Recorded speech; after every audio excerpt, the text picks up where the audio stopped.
time once again to slip into your camo, grab your bow, and join us out in the field for another episode of the Up North Journal, presented by PSE Archery.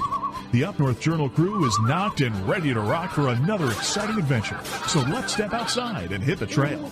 This episode of the Up North Journal podcast is brought to you by PSE Archery, Yamaha Outboards, Better the Hunt, Easy Cut, Packer Max, Deer Camp Coffee, Buckbaits, JPO Game Calls, Limwalker Game Calls, Wild Seasoning, Total Peep, Sunrise Archery, Scent Lock, and Scent Blocker. Hey, welcome back, everybody. Another week Up North Journal Live here on Facebook. Another Thursday night sitting in the cabin. Absolutely.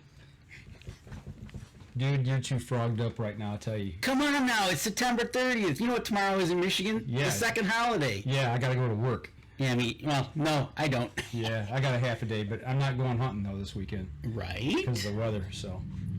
Gonna put it off. I tell you what, tomorrow's October 1st in Michigan, folks. It is. That it is. So get out there and get ready. Tell you what, you ready to just jump into this tonight and get it rocking? Yeah, let me find the show here, and then we can. How's that? Oh, I guess that would help, wouldn't it? Right? Getting my trusty little phone out here real quick. And there's... But yeah, so here we are, end of September already. Before you know it, it's going to be Christmas. Dude, don't Actually, I think somebody said 10 weeks. No, it was last week. I think it was 15 weeks still. Oh, okay. 15 Fridays or something like that. Yeah, something like that. I saw something like that. Yeah, so. Mr. Mark Coleman, what's happening?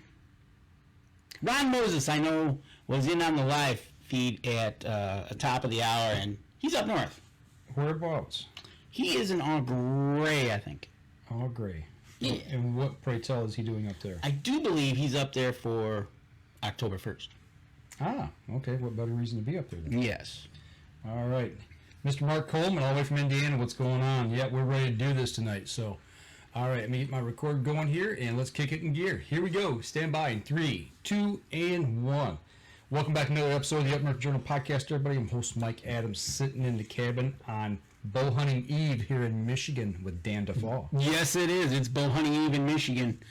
The official start of the hunting seasons, officially, the long one. Obviously, we've had the Liberty Hunt and the Youth Hunt and Goose Hunt, but yes, it's time. So it's officially fall.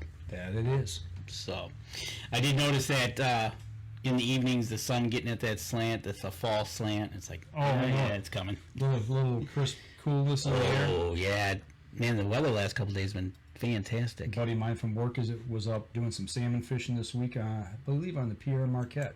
Oh yeah? Mm-hmm. Mark Coleman's license are purchased. Bundle package headed to the woods after work tomorrow. There you go. All right. So, all right. Well, let's talk about the people who help us. let's do that. Let's start off with Buckbaits, folks. I tell you what, it's that time of year. We're talking about it. Get on over to buckbaits.com. Get 20% off your order by using the promo code UNJ20. Go check out their website. They got a bunch of new stuff going on all the time. Packer Max, Lincoln Roan, got a great bear. Yes, he did. Up in Saskatchewan, I do believe. Mm-hmm. The Packer Max. Give them a shout over at packermax.com. Get $25 off your order using the promo code UNJ25. We talked to Paul and Amy a couple weeks ago. UNJ10 at jpogamecalls.com gets you 10% off your order. Get over there, check out the grunt tubes, maybe a squirrel call, have a little fun in the woods. I tell you what, still barbecuing. Absolutely. So you might as well get some wild seasoning at wildseasoning.com. UNJ 2021 gets you 10% off your order over there. And last but not least, Deer Camp Coffee gets 10% off your order, UNJ 10. And you're drinking cold brew? No. I got warm coffee now. You got warm coffee. Yep. Okay, deercampcoffee.com. Go check out their website there too. They got specials. They got cider and donuts and stuff, specials at the store. So if you're locally in the area, go on over and check them out. There you go.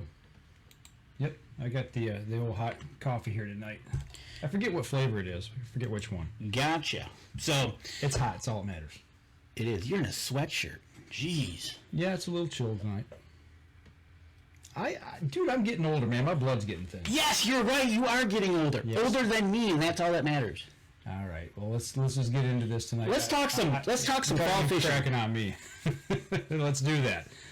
None other than Mr. Joe Okada, all the way from Madison, Wisconsin. Joe, what is going on, my man?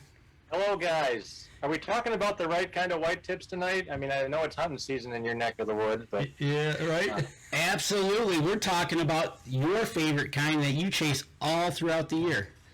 That's right. And That's right. It's my only kind. I wish I had time for hunting. I do. That'd be a fun thing to do, but it's good fishing too. You go all summer long, and then you go into the fall. Do you do any ice fishing for walleye?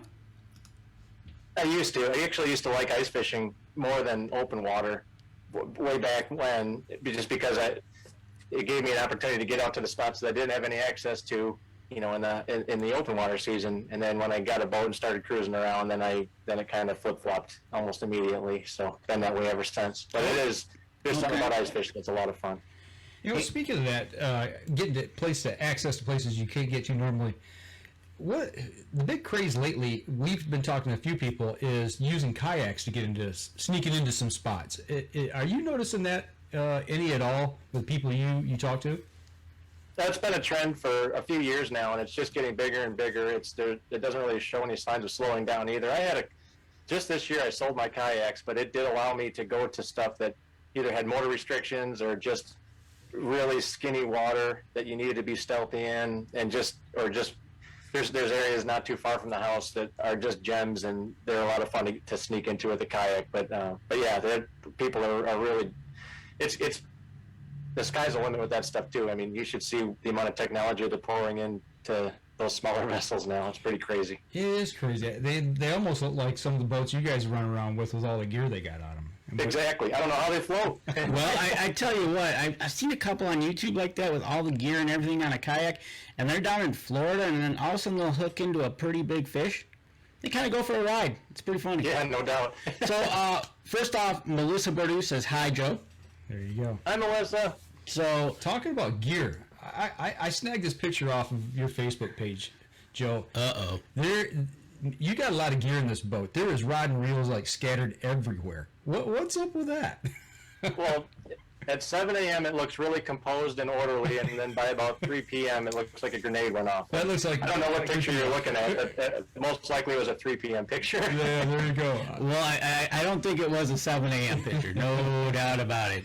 But we want to have you back on again, and we know we're a couple weeks out from the Head Championship coming up. Obviously, Angler of the Year is out of reach. They stopped doing those points, he said, in the prelims. But going into this championship here have you fished? Okay, we'll let you pronounce the lake name. Chautauqua. Have you fished it? I told you Chautauqua. No, I've never fished it, and that was one of the biggest drawing points to fishing this head-to-head series, is going to bodies of water that kind of didn't work for larger tournament fields, and so they've been kind of poking around on smaller gems and giving us an opportunity to fish stuff that we've never laid eyes on before. And from my perspective, that was one of the biggest draws, is just fishing new stuff, where every time I look at a new spot, it's the first time I've laid eyes on it, and there's something really special about that. So that's what's been probably one of the most fun things about this year. So you're in your blackout period, obviously. So you've just kind of been studying your topos and your lakes and everything. So you've got a pretty good idea of what you're going to be doing when you're heading over there for your pre-fish? I have a good idea, but those usually go out the window by about noon on the first day of practice. But the nice thing is you go there with a general idea, and then you start working different variables, and then we have such a short practice time that if those variables don't pan out, you just have to default to what you kind of went there with, or what your gut's telling you to go with, and just kind of figure it out from there. Kind of like what happened in Nebraska?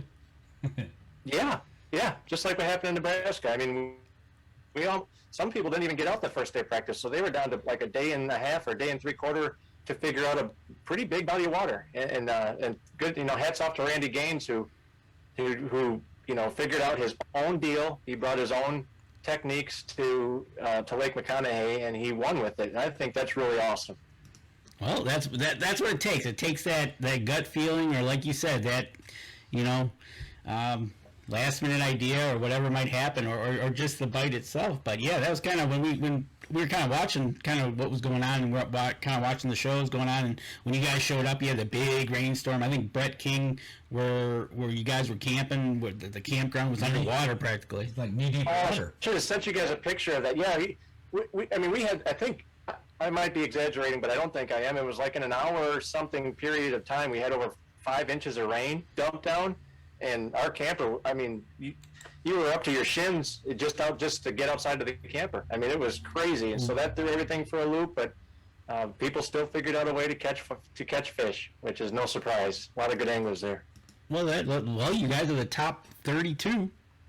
So, you guys are good. That's no doubt about it. So, and now we're down to the top 16 for Lake Chautauqua, right? Yeah. So they take the top half of the field that qualified through the 5 qualifiers, and then they get to play in this one. But instead of the format changes a little bit. So instead of everybody having 2 days of cumulative wait to make it into the bracketed round, now it's a bracket from day one. So everybody has a one-on-one matchup every day of the entire event, and I'm sure you got to see the bracket itself. But I'm paired up with Brett King on day one, so one of us is going out for a 5-hour fishing trip and turning around with our tail tucked between our legs. And can I ask that you guys like fish side by side and just have you two go at it for the day, because that would be fantastic. Well, I've thought about ways to make it fun, because there's no denying we're both going to be aware of what's going on. We're both going to probably have a very similar program. So is it going to be a coin flip? I don't know. But I was trying to think of ways that we, our own little rule set that we could create to make it fun. Maybe we have to use only a certain lure. We have to make that one lure work or something like that. And I was like, you know what? It's a championship. Just go try to squash him. I love Brett to death, but we gotta try to win this thing. The gloves all come off. They do. It'll be fun though. When you say go, right? I like that style format, because if you have a bad day in the previous format, you could have a great day the second day and still do well enough and move on. But here, if you have a bad day, you're going home. Every day has to be good. You can't rely on anything to carry you through, because you're only fishing in the present. You're right, and that's very different from the way I've played this game for all these years. So just go out there and win the day. So with this new bracket style, on Monday you start right out of the gate in a head-to-head competition for 2 days, leading you to Wednesday when you get to see if you move up, right? I might have missed what you said there. If I beat Brett, then I advance to the next guy that beat the other bracket, but it's still a one-on-one. Oh, yeah. Okay. So we're looking at the brackets right now on online. So we're just kind of giving everybody a heads up that right out of the gate, folks, it's going to be head-to-head madness for you guys. It is, and then some people. It works in the favor and disadvantage for other people. Someone could have the best day or second best day of anybody there and be against the guy that just demolishes them or demolishes the fish, and unfortunately then they still have to go home even though they had an amazing day on the water, and that's just the way it works. But it's a pretty cool format, and at the end of the whole thing, when the dust settles, someone's going to be a winner, and man, I got my fingers crossed. Well, I tell you what, if it's anything like the past events that we've seen you at going at it, I've got full confidence you're going to be up there on Friday in a good position, because watching you throughout this year has been kind of intriguing, watching you go through highs, lows. You're sneaky catching a fish, sneaky throwing it overboard so nobody can see what you caught. Things, yeah. It's been really interesting. And that's one of the fun things about this whole entire year that we've noticed, because watching this while we work. I wouldn't do that. No, you wouldn't do that. Yes, I would. But it's one of the things that, as we're watching you guys, it started all back in April on the river here in Detroit. Detroit River, yeah. And as you've gone to different bodies of the water, whether you've had an awesome bite or you've had no bite and it come to a dink fest or whatever happens, it just shows you the difference a month makes. Every couple, every different tournament's been different. It's been amazing, and it's so far, I think, I don't know about you, Mike, but the best one was when you and Josh Blosser were going at it. I think that was like, I hate to say it, that was made for TV fishing. It was. I had no fingernails left at the end of that. That was insane. It was great fishing. But how overall now that you're coming into the championship, how do you feel this year has gone for head to head itself? Well, we're all learning, and this is head to head kind of had a pilot year last year to kind of get some kinks worked out and to kind of understand what obstacles they might encounter as they expand it on a national scale. And they've done a great job adapting to the conditions and kind of just rolling with whatever punches come their way. And they've done a great job with angler input as far as allowing us to offer suggestions on maybe where we'd like to fish or how the format might look next year if we had to make any minor changes moving forward. So they're really receptive to that. They treat us all really well. I just kind of felt at home this year fishing this kind of format. It's been neat just having just my workflow in the boat, just me against just Robert Blosser or just one-on-one type fishing really suits the style that I like to do, and it's been a lot of fun. I've really enjoyed it so far. Exactly, and that's one of the things that I think your viewers are coming to like about this, whether it be Marianne out there or you, Brett, the gentleman that leading angler of the year, seeing him, and I know at one point he needed to just basically catch a fish and he would have won, but he didn't, and that's when Marianne won. Or I think Robert got bounced the one time because somebody caught a fish like with the last minute or two left.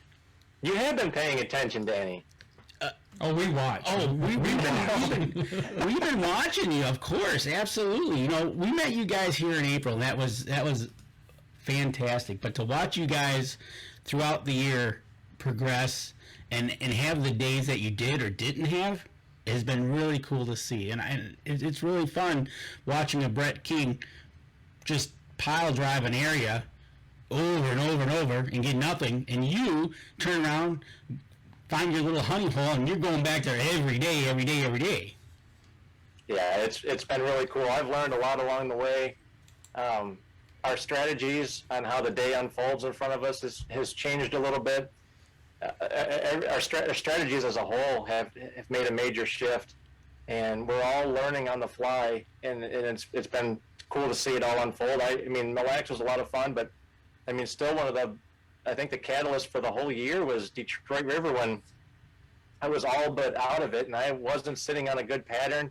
I wasn't catching many fish, but I was just trying to limp into the bracket rounds, and in those last couple minutes, I caught one, and it was just like the biggest thrill, like I had just won a giant tournament or something like that. And I mean, having that feeling really helped set the tone for the rest of the year, I think, because it was really exciting, and those nail biter type situations, that's what we do this for. There's probably other ventures we could do that would make a lot more money, but this is fishing thrills at its finest, and I really enjoyed all those moments along the way this year. And I tell you what as viewers watching from wherever we're watching, to see you guys fishing, but then to see other people in other boats or in people that are on the shore taking pictures of you, or they know you're out there for whatever reason, it's really cool to see that you're drawing them in and people out there start to follow you. It's pretty cool. Yeah, really neat. So I tell you what, we're going to come up here on our first break. When we come back, we're going to kind of step back a little bit before we get to the championship, talk about you and your run at Mille Lacs and how you really needed to depend on that Yamaha motor. All right, sounds good, guys. All right, we're going to step outside, take our first break. We'll be right back after this. Tammy was asking about the Detroit area or Michigan next year. Tammy, he can't say yet. Tammy, we talked about this pre-show. They are going to announce their new lineup for next year at the championship, and Joe can't say anything about it, or Andy will get mad at us. Yeah, that's right. We don't need Andy mad at us. You don't want Andy mad at you. Right. Oh, we do have a question from Mark Coleman. So, okay, cool. All right, give me 1 second here. All right. Oh, that's not what I wanted to do. That's not good. Don't mess up now. No. Okay. Here we go. Stand by. 3, 2, and 1. Welcome back. Second segment of the show. We got a question here in queue, but I got a question for you real quick because it was mentioned right before we went to break. We was talking a little bit about when Marianne won. Being that she's the only female on the circuit and she won that tournament, what does that do, number one, for the women, but also the tournament going into next year? I don't know, really. And I think fishing is pretty cool in itself, that it doesn't really know what gender is trying to, succeed in it. And so, I mean, it's cool. It's great that she, it's great that she's shined a light on the fact that, anybody, just to that fact that anybody can catch fish doing it. It doesn't matter if you're a guy or a girl, and anybody can be a competitor. Anybody can establish a foundation in fishing at some point in their life, or a fascination with fishing, and develop that love for the game to a point where they want to be competitive. And it's just not gender specific. And I think it's great that, she fished. That was a tough tournament to win too, because the fish were not coming very easy. No. And she had a little honey hole back there that I don't know how the heck they got back there. They had to go through some mud to get there, I believe. But they found their way back there, and there was some big fish back there, and she ground it out, and she did great. But no, I think, not just gender, but physical limitations or an age.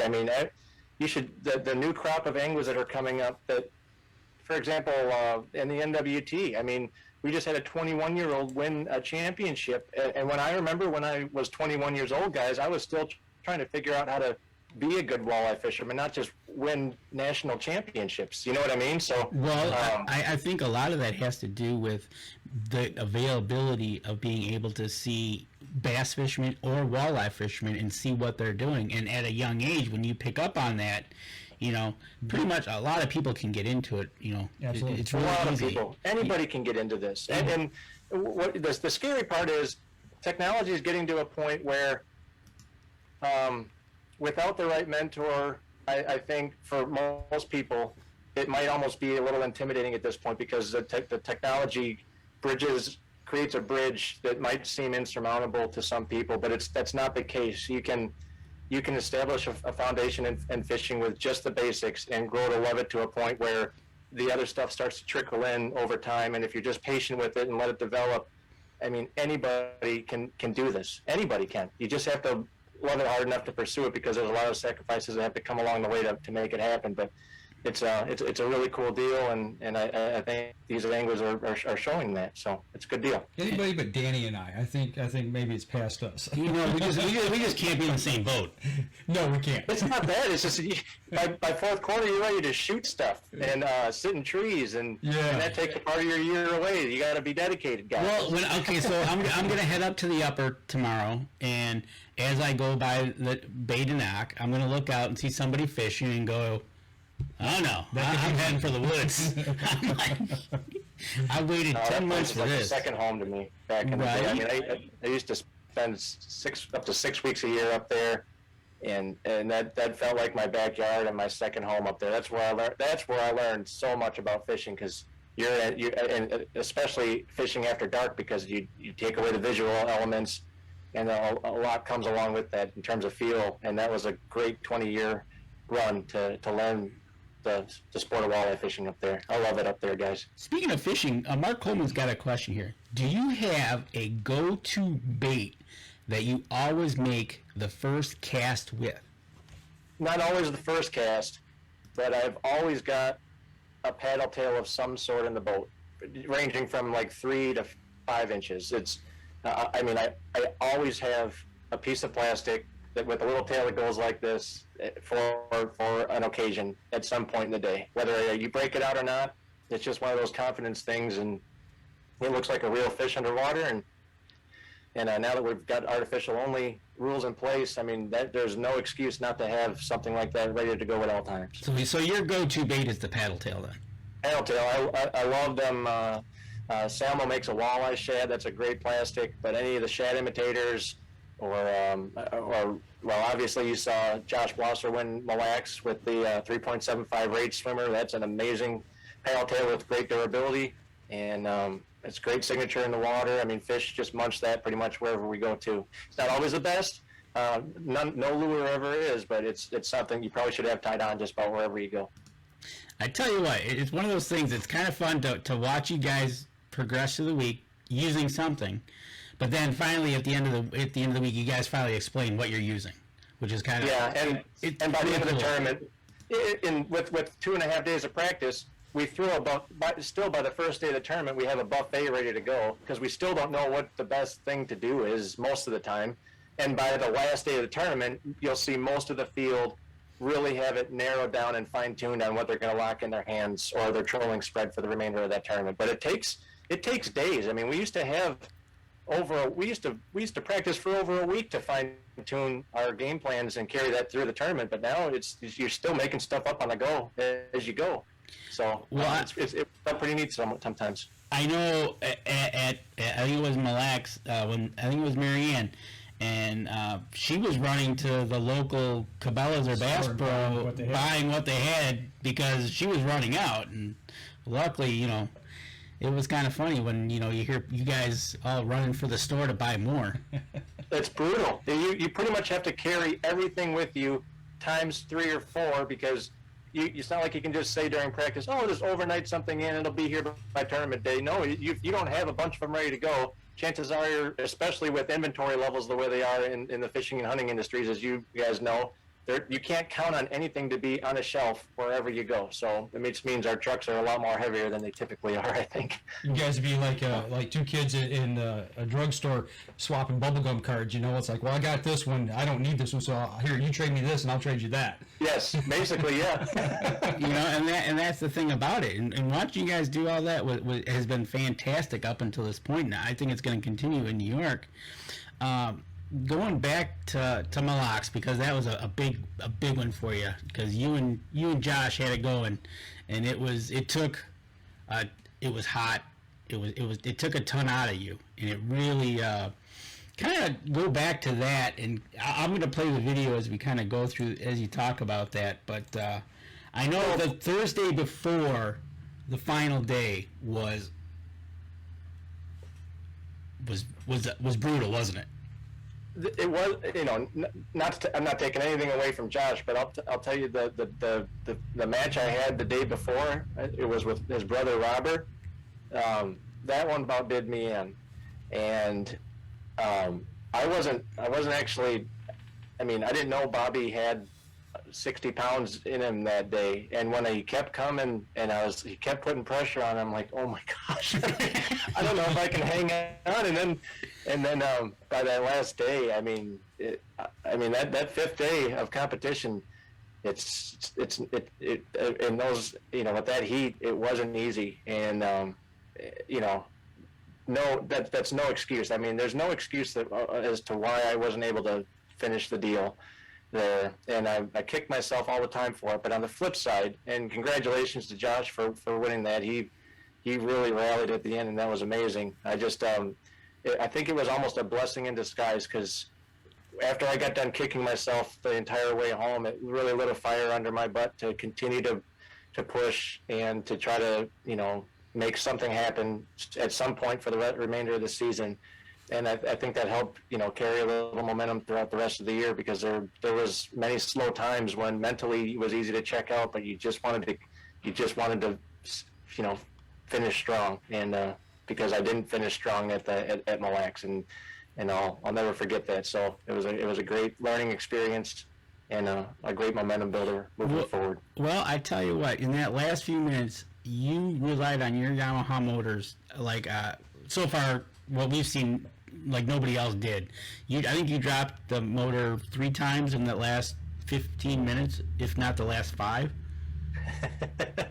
I was panicking at that point because things really changed for the worse in a hurry. And I was like, okay, if this didn't work, I got to do this. If this didn't work, I got this. Holy crap, I only got this many minutes left. But at the entire time that was going down, the one thing you don't worry about is being able to turn a key and get to where you wanted to be. And that engine and that company has carried me through my entire career. And I am extremely grateful for the relationship that we have. And they're an amazing group of people and an amazing product to boot. Yeah, that shocked me. I mean, there was like, I want to say, less than 5 minutes left, and you reached down to cranky, and you told the camera guy and the marshal, you said, "Everybody get down, we're leaving." And I said, "Please hang on," if I remember right, because that was please still hang on. pretty nice. Yeah, please hang on. It's like, But it's sit down, let's go. Sit down. We're picking up and we're carrying on. And I said, "Oh my gosh, he is picking up and he's going somewhere else." And I was just thinking, he's got to gas it and get there and get set up and get fishing. And it was like less than a minute, you were on the next spot fishing. I couldn't believe it. That was simply incredible. It was a rally, and I just needed one more bike. And I think I missed. I still haven't watched that whole final day yet. And but maybe I will this winter. But I'm pretty sure I missed like 4 or 6 fish towards that end. That I have no idea how, but it just wasn't the day. And but that's okay. Like I said, it was a kind of a blessing in disguise, and it just pushes you to keep going hard for the rest of the year. I mean, not that there's no excuse never to let down, but I mean, that lit a fire, no doubt. And that's one of the things, watching you all fish is most of the time you see you catch the fish, right? But it's those missed opportunities. If you don't say anything to the camera, we'll never know that you just missed one or there it was. But I think it's been multiple times, not just you, but throughout the whole entire series up to so far. A lot of people have missed that last 5-minute bite to that fish that could have went over the top to either advance you or move on in the next day. But that's been amazing to me about how the feel you have to have for whatever body of water, because I think on Thursday it was really hot, and the next day on Friday it was totally different. Yeah, that northeast. It was a northeast started to come in, and it just disrupted things there. I mean, fish were changing, the density went way down, and I mean, just I don't know. I could run through a million excuses. Bottom line is, I didn't get it done, and Josh did. And it's all about learning, right? Okay, yeah. You came in second. Would you have liked to win? Yeah, but you learned about it. Now speaking of that, learning. Going through the year so far, I know Mark Coleman's got a question about this, but are you targeting now a different temperature? Obviously we are because of the difference in months, but are you looking for something certain going into New York that you weren't looking at back in the other months? Yeah, natural lakes, October is a time when natural lakes, you don't have that you don't have the thermocline set up anymore. Most of the time by later in the month, after a few hard northwest blows they call it turnover, where the lake rolls and it brings an upwelling of the water, the low, cold, not oxygen-rich water that was just sitting stagnant at the bottom of the lake all summer. It has a chance to meet the temperature of the surface water, so it starts to roll and mix. And but what that does is it opens up the entire water column to life then, where fish weren't able to inhabit that area prior to this upcoming month. And so when the lake flips like that, a lot more stuff is in play, but you can't ignore the patterns that were still in play prior to turnover either, because fish still want to live where food is and where they're comfortable and have all the right ingredients. So but it opens up a lot more options. You just have to be aware of what's happening, and it could happen overnight. I mean, you just have to be very aware to what's going on, and it can cause some turmoil. I mean, September and October I grew up on natural lakes. This should feel like home to me, I hope, by the third day that I'm there, just as far as how it feels. September and October are not easy months for me, and I've always struggled during those 2 months to be consistent. You can have great days. You start to have better nights. It seems like the feeding windows are a little bit smaller, so your opportunities to really rally kind of get condensed a little bit. But it should be okay, but I just have to be willing to look in areas that I haven't been able to look all summer long because of that oxygen content and everything else that goes along with it. Well, that goes along without saying, because obviously during the middle of the summer you got all your feeder fish in masses, and as we get into the winter months, or into the fall, actually, those are starting to deplete, and like you said, it's going to limit to where you need to go. You think because we're getting on a shorter days now, does that play into it as well? Yeah, it really accentuates the power hours of the day. First light and last light. Going back to when we were talking about bait and knock up north, I would wait all day for my 40-minute window in the afternoon where you would go to these, steep break lines, intercept that fish were able to crash, great contact points where the bait and the fish were able to collide, and the light was starting to decrease, and the walleyes would get amped up for just, nice little short windows. And when they ate, and it was just chaos for just under an hour. And then it would kind of taper off as the light totally went away, but then it would pick back up, around 7, 8 o'clock, and then you'd ride that out for the rest of the night. But those low light feeding windows, the power hour, we always called it, man. We'd wait all day for those, and those, especially in the fall, those fish get fired up then. Speaking of like that, coming up with the shorter days in October in New York, I think this is your furthest east tournament. Does that also play different? Whether you've been out to Nebraska, you've been up to Minnesota, Detroit, you've been all over, but this is the further east, northeast. I think Minnesota might be a little bit higher, but is that going to also play in there too?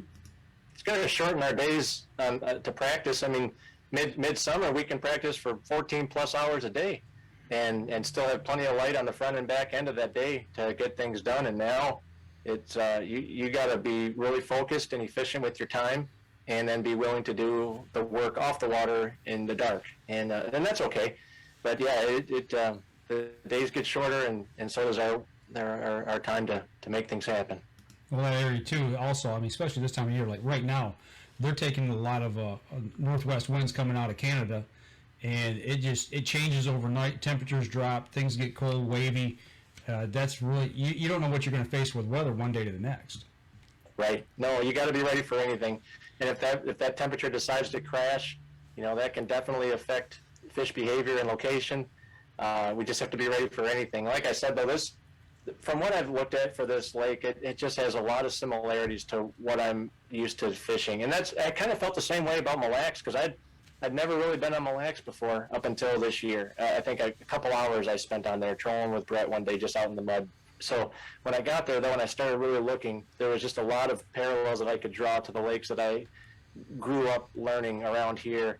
And I hope to have that same feeling on Chautauqua, because then I can, even if I roll into an area that I've never even fished before during the tournament, I'll just have that gut feeling and that confidence to just make things work, or that they should play the same, similarly to what I'm used to here. Cool. Well, you know what?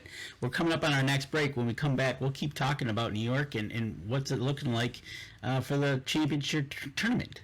All right, we're going to step outside. All right, sounds good. Step outside. We'll be right back after this. All right, folks. Tammy, this is why they call it fishing and not catching. We won't say anything about that, Tammy, will we? You can. I got that was one of the as a fishing guide back in the day, that was the biggest insult you could possibly get, because the guys would be so nice and they'd be understanding that you just had a crappy day in the water, and the only thing they could say was, well, that's why they call it fishing and not catching. And basically that's the guide sign that says, you suck today, and right? maybe we'll call you again, maybe not. I tell you what, that's the thing. It's one of those things out there that, yep. You want to play that? Come back. Okay. Let me get that called up then. Oh, they won a car. Look at there. Oh, wow. Oh, we could have had it live. That's A right. car in Newberry. Here we go. Stand by. 3, 2, and 1. Welcome back. Third segment of the show. Absolutely. And we want to give a shout out to the Upper Peninsula. Another car just went by. Did you get it? No, I missed it. Oh, you missed it.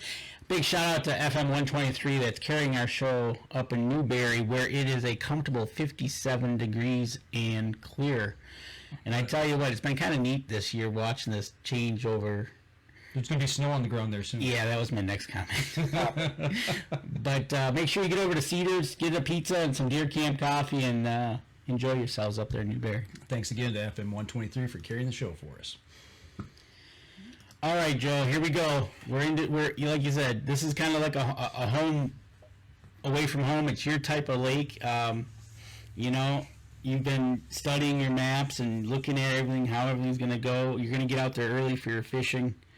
Gut feeling tells you, is the bite going to be on or not? I think it'll be all right. I don't even know what it's like on a good day there, though. So you'll probably see me get excited just to catch, you know, some 2-pound plus walleyes when they come. Even if everybody else is crushing them, I still get excited just to catch, you know, quality fish. So, I think it's going to be fun. I think everybody should tune in because from what it sounds like, there's plenty of fish to be caught. I think I was just talking to one of my competitors who came back from there. He after McConaughey, he went straight out there to start pre-fishing, and he said he caught a bunch of fish. So, and a lot of them were, you know, pushing that 2-pound mark, and even though they weren't quite there a month ago, you know, hopefully they've eaten a few more minnows by then, and they'll be in that 2-pound bracket and able to score. So, I think we'll be just fine for fish catching and action. That's awesome. Well, I hope you know what. I'm sure we'll be watching it. So, you know, it's one of those things. It's where we'll be watching it. We'll probably catch it over the weekend when they do the couple live drops, and then interview you guys as you guys are head out for practice, which is always kind of fun because you're never trying to give away your spot. Because like Jeff Baller said, Joe, if you would have been 60 yards, if you would have slid 60 yards from where you were on pool 2, it would have been dynamite. But he couldn't tell you that during the tournament. Wait, when did you hear that? He just posted that. He just posted it on our chat as we're talking here, that he says that. Dang it! Right? Some information you could have used then, but he couldn't. It was during the tournament, and it was actually that's so awesome. That just that fact that, see, instead of having a bunch of, you know, current information dumped on our laps right when it counts, I mean, not having that really keeps that playing field, you know, as level as possible, I think, because if he would have been able to Facebook message me that and I just did shift over 60 yards, maybe I'd have a big check holding up. But I'm totally at ease with knowing that went down like that. So that's pretty cool, actually. And he said it was nice to meet you during pre-fishing with Brett. And he says, no, I wasn't fishing with them.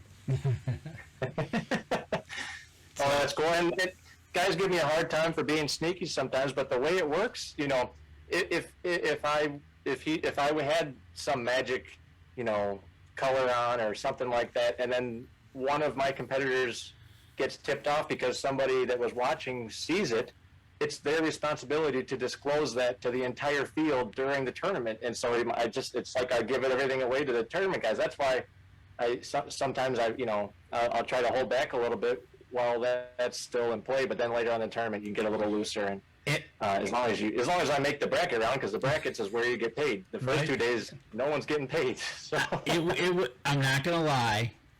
When you were on that pool 2 and you were catching them and you were just kind of just sliding them over the edge into the water, Mr. Nonchalant about what you caught, it was pretty good. And Jeff Baller says, you nailed it, Joe. He loves this series and he loves your rules.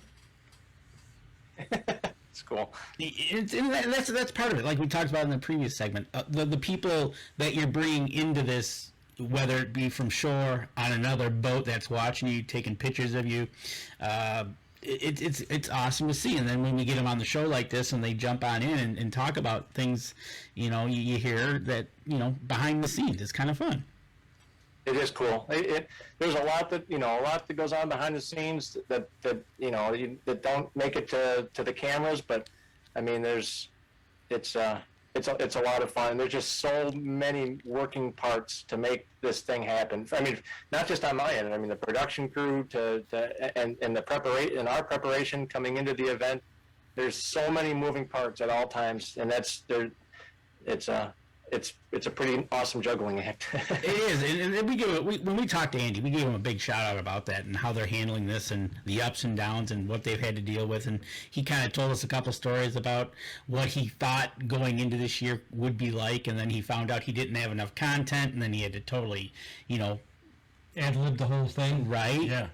So it was nice to talk to him, and definitely behind the scenes, it takes a lot of work to get you guys all meshed together, to get the production right, and to get it out to the people that they can watch it to bring them into this series. So, no, definitely. No doubt. And hats off to Andy and Daryl and Matt and all the other guys that are there to help with the announcing, because, I mean, there's lulls. You could be on the best fishery at the best time of the year. Everything could be right, and the fish can still say, no, I'm not going to bite for a couple hours. And that's just the way it is. And those guys, you know, from listening to their commentary, they do a great job of carrying those lows, and you know, until the fish start to snap again. And isn't it cool to see all that happening live? I mean, there's no doubt that feeding windows are present, and you can see the timing of all that happening when all of a sudden, bing, bing, bing, bing. You know, it just starts to happen really fast when the fish start to eat. It's pretty incredible. Well, the production value of the show. I mean, I've worked in television for 32 years, and I know what it takes to put on a show, but to do it live for 5 hours, 5+ hours, like they do, plus what you guys do put together, it's incredible to sit and watch. I mean, it really is. My hats are off to all those production people, to all the commentators, the marshal, everybody. It is a lot of fun to sit back and watch. And like I said, when you two were going at it there in Mille Lacs, I seriously had no fingernails left at the end of the day. And I was sitting at work, and I was punching stuff on air, and I had my phone off the side, and every now and then I'd glance over and look at it to see what the totals were to watch you guys. It was that much fun to watch. That's awesome, man. My fingernails were getting whittled down too. Well, that's the thing, right? So it's neat to see, and they've done a great job, and to watch you guys, and I think one of the great things that you guys do, each one of you takes the time at the end of the tournament to face the camera and kind of just let it out. And whether it was good tournament, bad tournament, whatever, you're telling the camera what you're feeling at that moment, 5 minutes after the tournament's done, whether what place you ever came in or you missed it by that pound or ounce. But it's great to hear you guys just look at the camera and explain to us what's going through your mind. That's cool. Yeah, a lot of fun. And that's real, and that's, yeah, sometimes emotions don't come out the way you could if you could compose yourself for a little bit and think about it, but it's just, most of us love it to a certain degree where whatever comes out at that moment is the real deal, because we love it that bad. So if you want to lose it and just like start breaking rods over the side of the boat, that'd be kind of fun. That'd be kind of made for TV, you know. My JT rods are way too precious to do that. I can't get mad enough to hurt those babies. Oh, okay. That'd be kind of fun. Snapping rods over your knee. Why? You know, just. Okay, now remember that, Dan. If you shoot at a deer this year and you miss, take that PSC and put it right over your knees and go ahead and do that. I don't think I could break it. No, you couldn't, but... Okay, how about I do an arrow? There you go, an arrow. Okay. We know somebody likes to smack arrows, right? Yeah, right. So, but yeah, so, you know, it's one of those things. It's awesome. It's great to see this series, and I hope next year it's just as good, and the places that you're going to choose, which people listening, at the championship, they're going to announce at the championship next year's tournament schedule. So stay tuned for that as well, that you guys will announce, and hopefully they have a good time. And it was kind of neat to see the different how you went Detroit River, and all of a sudden, like a Nebraska, right? You show up, and it is just a monsoon out there, and you guys are inundated with low water. All of a sudden, you get rained on, and I didn't know they had walleye in Nebraska. well, yeah, me neither. I thought it was all corn. Seriously. It's mostly corn, but there's a couple gems out there. There you go. Well, I tell you what, we're bumping up here on our last break, so let's take our last break. We'll say what time we got left here. We come back and we'll continue the chat. We'll be right back after this. All right. And last questions for Joe coming to the last segment. Great having him on. We got a comment from Jeff Baller again. Well, I'll save that for when we're on the live feed. But yeah, so any questions? Let's get them to him and enjoy our last segment with before the championship. His march to the championship. All right, here we go. 3, 2, and 1. Welcome back. Last segment of the show. Man, times went by fast tonight. It's always good talking with you guys from Yamaha. I swear, it's just the time goes by way too quick. You got a question there? No, I got a comment from Jeff Baller. He says, to see your emotion, your tricks, the arsenal that you got on that boat, which we saw the mess of the arsenal, Right. and learning from all of you, it's going to change things for a lot of us, is what he's saying. So, not only are you fishing for yourselves and your tournament, but you're also teaching as you go. Yeah, no, there's if you pay attention to what's happening, there's a lot to be learned. I can promise you that I'm going to spend some time this winter, just like any other athlete, looking at his competitors. There's a lot to be learned, just reviewing some tape. And so thankfully it lives on YouTube, and we can go back there and scrub through the footage whenever we have time. But there's a lot of subtleties to be picked up on, no doubt. And you're going to have the leeches in the boat? Is that when I threw that at Andy and he bought it hook, line, and sinker? Yeah. That was awesome. I told you're right. I've been paying attention. It's been fun. You have been paying attention. It's one of those things. It's like You make a good walleye angler. Well, actually, Danny has picked up on some of the tips and tricks from you guys, and you tried them out this time. I tried them. I got a hold of Josh, and I'm like, all right, I know you run with this paddle tail thing, so I went and bought them, not knowing what I'm buying. So I'm buying all these different colors, and okay, now I got some jig heads. Now you got. Do you have one there by chance with a jig head? No. Okay. But as soon as I shut these lights down, I'm going to be knees deep in a mess on the floor of my boat next to my boat, and I'm going to start packing up for New York. So, but yes, I've got several of those ready to go. I tell you what, it was one of those things that I wanted to try it. So I tried it up in the upper on Michigami, and I had some bites. I had, it's been one of those things. It's been, but you learn from these guys.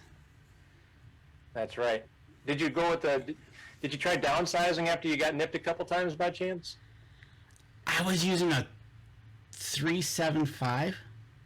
So after you feel a couple whiffs, stick with that same jig head, but maybe put a 3.25 on and see if that helps.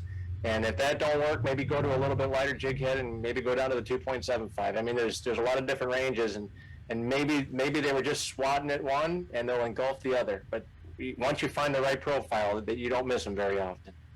Well, there you go. See? There you go. You taking notes over here? I'm going to, trust me, it's one of those things, depending on where I'm at, whether I'm at a Bass Pro, a Cabela's, or my local Walmart, and if they got them, I'm like looking and saying, okay, I need some of these, and literally I've got a shopping bag. Even my daughter-in-law was buying them too, so we got a shopping bag full for next year.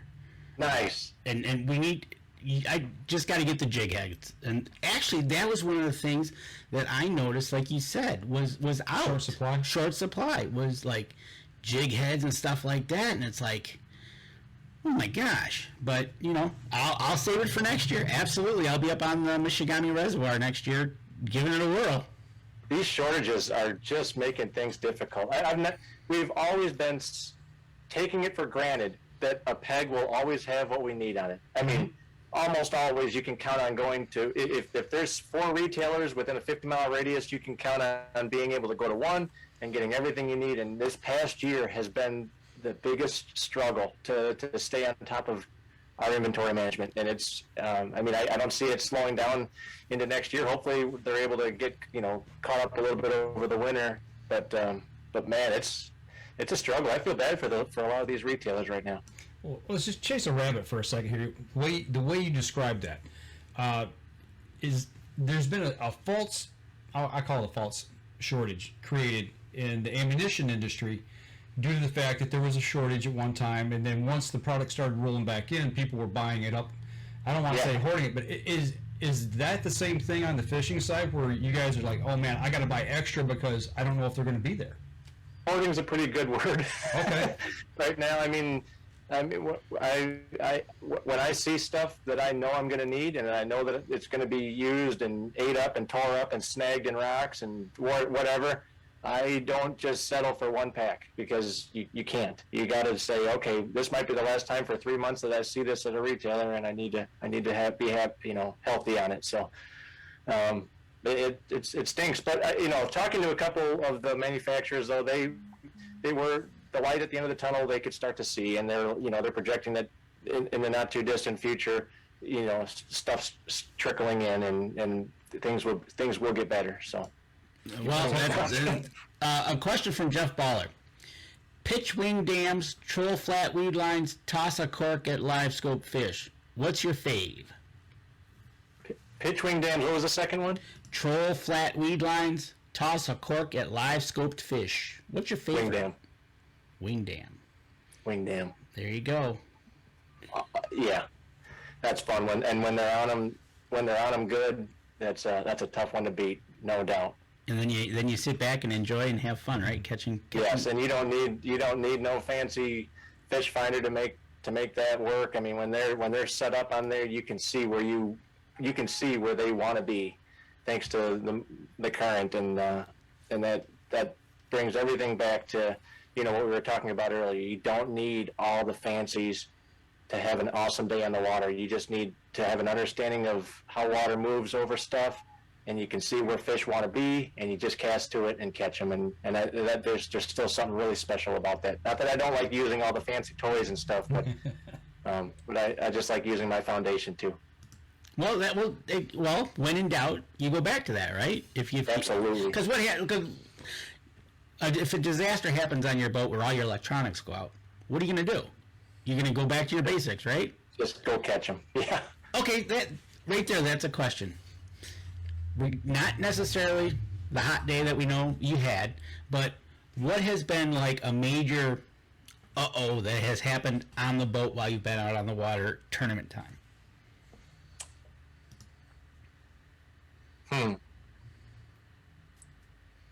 Sometimes if I'm not totally dialed into what I want to do, I only have onesies or twosies tied up. And, when you're under the gun and you have limited time to fish, the last thing you want to do is, cut off some of your arsenal to supplement the arsenal that you weren't well prepared for.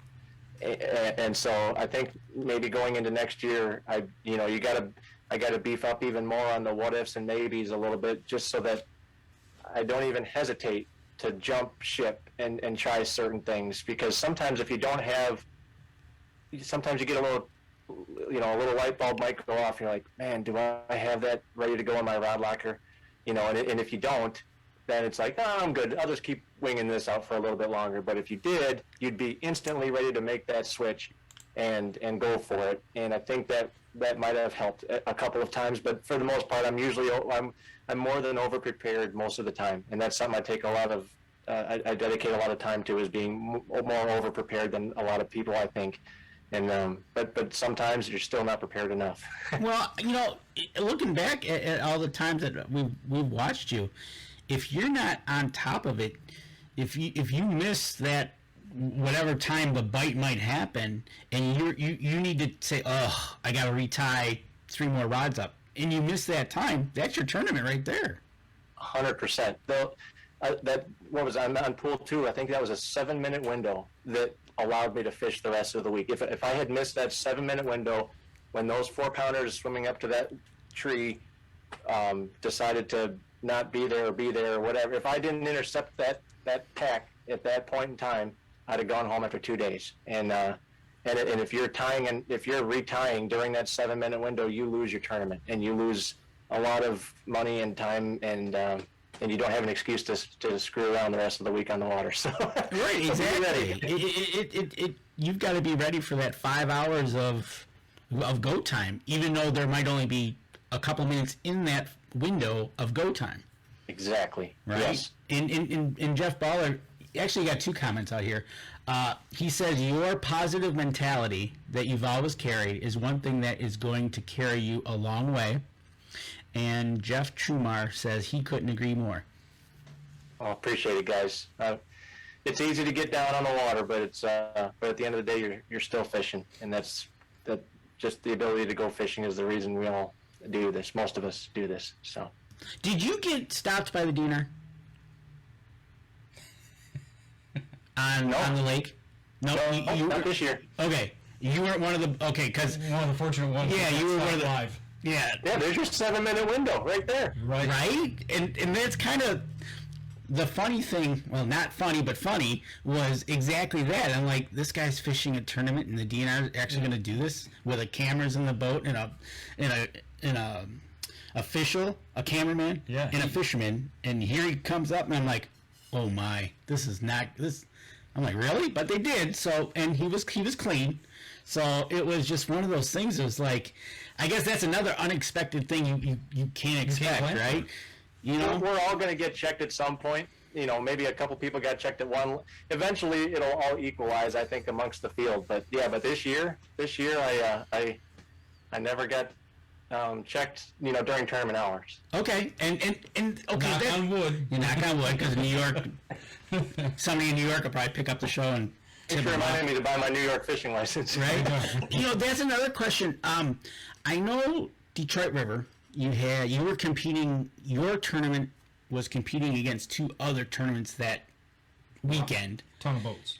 Have you run into anything such as that on other lakes with that magnitude of boats? Whether I think you guys were joking about the regatta that drove past you. Right.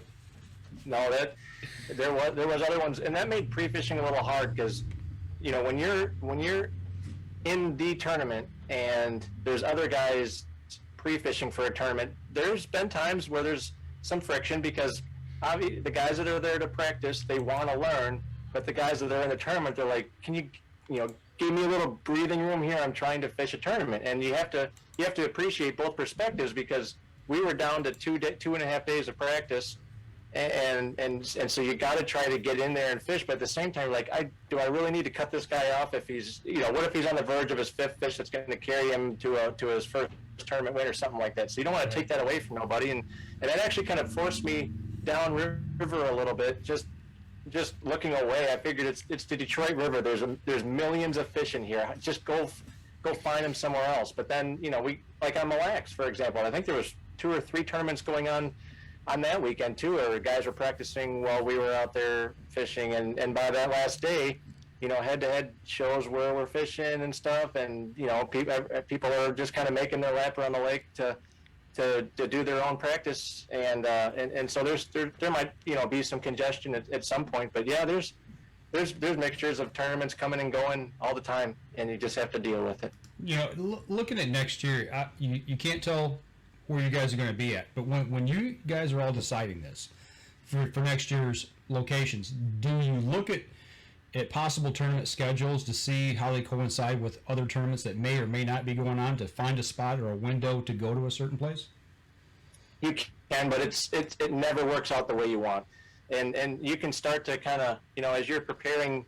As one tournament circuit's trying to prepare their stuff, they can look at what permits have been applied for, I think, in certain states, and to see if there's going to be any crossover, but there's always crossover. And what makes it hard now with head-to-head is, they've established that 30-day off-limits period, which is a good thing. I mean, just to keep us off the bodies of, keep us from investing ridiculous amounts of time into gaining a competitive advantage on that body of water 30 days prior to the event, but based on that, I mean, it makes it hard for people to go compete on that same body of water in other tournament circuits. So it creates a little bit of disruption sometimes, but usually by the end of the year, it all works out. We just have such a short window up here in the north.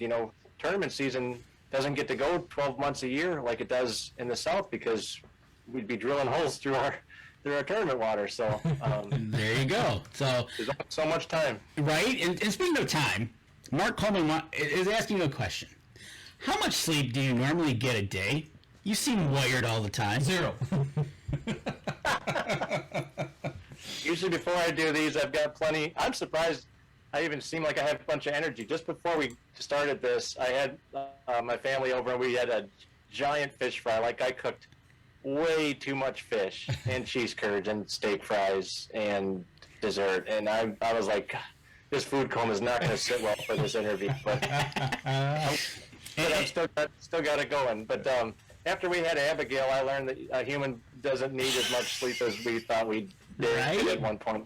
It gets worse, my friend. It gets worse. It gets worse. That's all right. I can go play in the shed till all hours of the night, and that's actually those late nights. In the middle of the night, it's are some of the best times to sit in your shed and do your visualizing for the next event. Sometimes that's more important than being on the water itself. Is just going through the motions in your brain, and establishing your workflow in your boat on how it's going to work for you under certain conditions that you think you might encounter at the next tournament. And those hours of visualization in the middle of the night are absolutely priceless. And I make sure to get plenty of those in. I hear you. Well, there you go. And so Jeff Waller says that he can attest to a group of guys during the Pool 2 tourney. Not much sleep was had. I believe it. And so he said, Joe, I'll bring you back there. I know the spot very well. Perfect. I'm holding you to it because I think we're going to come back at some point. There you go. So and Jeff, we have had other H2H anglers on. We've been kind of following the Yamaha guys this year. It's been fun to meet these 4 guys in April and kind of follow them through. We had them on, we met them, and now we're having them on as we go through the tournament, which has been great. Stay tuned. Next month we'll have Brett King on, and then to finish out the year we'll probably have Robert Blosser on for the end of the year. But having you on is just, you can tell people love you, man. It's been a lot of fun, and I'm happy that people have had an opportunity to kind of virtually hop in the boat with me this year, and especially my family. They have loved this. Well, my wife, not so much now. At first it was awesome for her, but then it's so consuming for people that are emotionally invested in how my day is going that they just there's a lot of time, a lot of stressful, anxiety-filled time behind the computer screen watching things go down. But it's really been neat to be able to bring everybody along for the ride this year, and I hope we get to do it again next year. And not to mention the picture that was posted, I think your wife posted it, of your daughter watching you on the big screen. That was cool. That was cool. It's awesome. It's a good incentive to try to continue to do good, so she gets to watch Dad when he's away. It's awesome. Right? It'll be awesome if she's able to run at you and run into a big check. There you go. One of these, you'd think I'd get tired of these second place things after a while. Maybe one of these days I'll get one of them big cardboard checks to hang up and bring home. We'll see. Right? So, well, for this year, you've got the championship to do it, bud. And the way you've been going at it, you're due. Not going to lie. Absolutely. I hope so, guys. My fingers are crossed. Well, listen, we've taken up a little over an hour of your time tonight. We appreciate you sitting down and chatting with us once again. We're going to wrap up the show, the live stream and the podcast, both here. Good luck out there, number one, and go out there, man, and just swing at the fence, man, and bring them home. You got it. I will. And we got one last quick question. Yeah. Because it has to do with the wife, so I got to ask it. From Mark Coleman. Does your wife critique your performance or give you tips? She does a great job at offering words of encouragement. There you go. Go out there and bring home the bacon. So if I don't know if she's watching right now, but go pull that clip back out and just have that saved for down the road and just remember, hun, remember. So That's all. Well, we go through ups and downs. I mean, slumps happen to everybody, and if you slump on the first 2 days, you know it's a short week, and so it is such an incentive to just try to make it happen for 2 days. It's easier said than done, but it's fun to get lucky here and there. exactly. And Tammy says we're still waiting for that real hop in a boat, Joe, and we'll be rooting for you too. Thank you, guys. I appreciate it. All right, hang on just for a second, and we'll chat real quick after the show here. But Okay. For everybody who's watching, listening to the show, remember, go over to Joe's social media pages, give him a like, follow, and share. Do the same for us if you would, please, and also share the show to your friends, family, neighbors, what have you. You know, and if you're listening over on iTunes, make sure you go over, give us a review. That helps us and helps the people who support us as well. Next week. It'll probably be just us because I'll probably be back from the upper. Okay, so hopefully Danny's got a deer story to tell. And then, yeah. Yeah, right. So we'll see about that. And then 2 weeks we'll have PSE on. Okay, there you go, folks. All right, that's going to do it for us this week. So you guys that are getting out in the woods, remember, harness up, use your safety harness and your climbing rope as well when you're in the tree stand. You guys be safe out there. And remember, broadheads are sharp like hooks, so That's be right. careful. We've had a friend that almost died from that. Yeah. So y'all take care. Be safe. We'll see y'all Good luck again. hunting, guys. Thanks. Appreciate it. We'll see you again next week.